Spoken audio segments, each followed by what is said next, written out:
Good afternoon, everyone! Kumusta na kayong lahat? Nakapag-video rin tayo dito sa loob. Ayan, nagulat ako kanina dahil biglang sumulpot si Mister. Buti hindi niya nakita itong camera kaya na hindi niya napansin.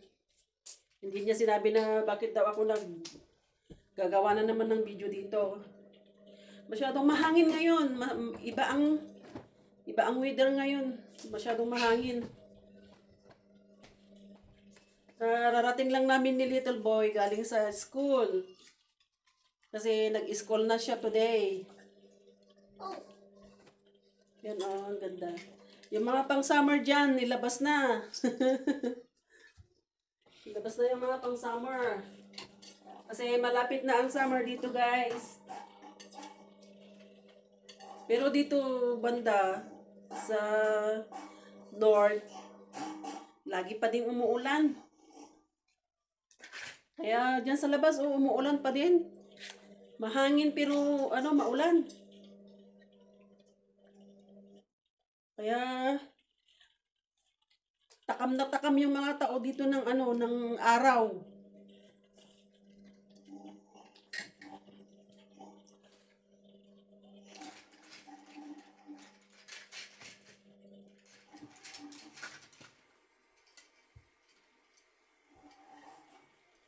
Hindi man lang umaraw kahit isang araw man lang, kahit 2 araw, ganun.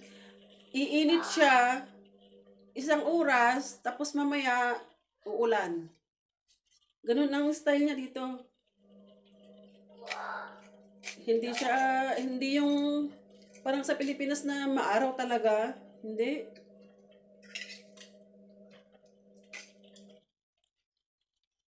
Ang tagal naman ng result ng aking blood test nung January. Nung February 23, na ngayon? March na. Wala pang result yung blood test ko. Ano kaya yun? Ano kayang nangyari doon? Hindi kasi nila makita yung ko dito. Kaya dito ako kinuhanan. Kinuhanan nila ako dito. Kaya sabi ng doktor, kulang daw ako sa tubig. Dahil gusto nilang i-check kung okay yung kidney ko, diabetes ko. Kasi 'di ba nung unang nagpa-blood test ako noon, meron silang nakita na sa diabetes na high risky, sabi nila, kaya nag-ulit ako ng diabetes. Sabi nila, hey, boy! What's that? Kaya inulit nila. Kaya ito mga guys, itong mga damit na to mga guys, kasi noon yung hipag ko mataba. Magka-size kami, 14 size. 14 size, Yuki size. Or American size, ewan. Kaya sabi niya na ibibigay niya or kaya itatapon niya, gano'n. Sabi ko naman, may mga bago hindi pa nagagamit, may tag. Sabi ko sa kanya, bigay mo na lang sa akin guys, itakon mo or kaya ibigay mo sa charity. Piliin ko na lang yung gusto ko, tapos yun ang hindi ko gusto, yun ang ibigay mo sa charity, sabi ko. Kaya ayan sila, meron pa ako yung nilalabhan doon. Yung iba, nilabhan ko nung isang araw, meron pa doon. Tapos ko nang nilabhan. Sayang din. Kaya naman bibili pa ako ng damit ko, di ba? Kaya sabi ko sa kanya, bigyan mo na lang sa akin. So, ito mga to, ang ganda, Kasi ganun din, pag bibili ako ng damit ko, sa charity din naman ako bibili. Kaya sabi ko sa kanya na, ibigay mo na lang sa akin. So, sabi pa naman niya na baka daw ayaw ko dahil baka yung gusto ko yung may mga parang fashion. Hindi Hindi ako ganun. Hindi ako marunong magsuot ng fashion.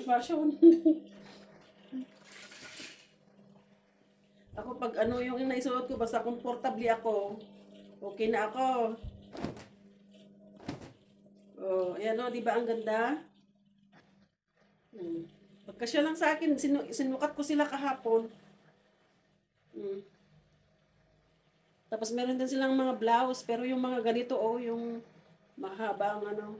Kasi nga malamig dito mga guys. Hindi, kasi yung asawa ko ang nagsabi. Nasabi niya na yung mga damit mo na naandun sa atek na hindi mo na ginagamit. Sabi niya, ibigay mo na lang kay Shirley kasi sabi ni Shirley na bibili sana kami. Kasi sinabi ko sa kanya na sabi ko, babe, sabi ko, nakita ko na mayroon silang charity store doon sa ano sa Newcastle. I-take 3 pounds, 1 pounds, ganoon. Kaya sabi ko sa kanya, punta tayong minsan.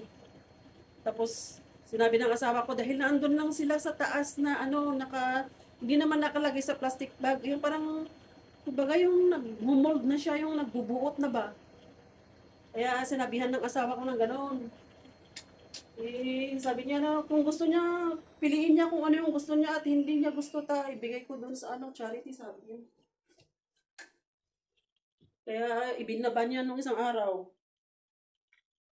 Kaya ayan, linabhan ko na sila kasi tapos meron siyang mga ano, mga sapatos din, mga bago, hindi pa niya sinusuot, may mga tag pa 'yon.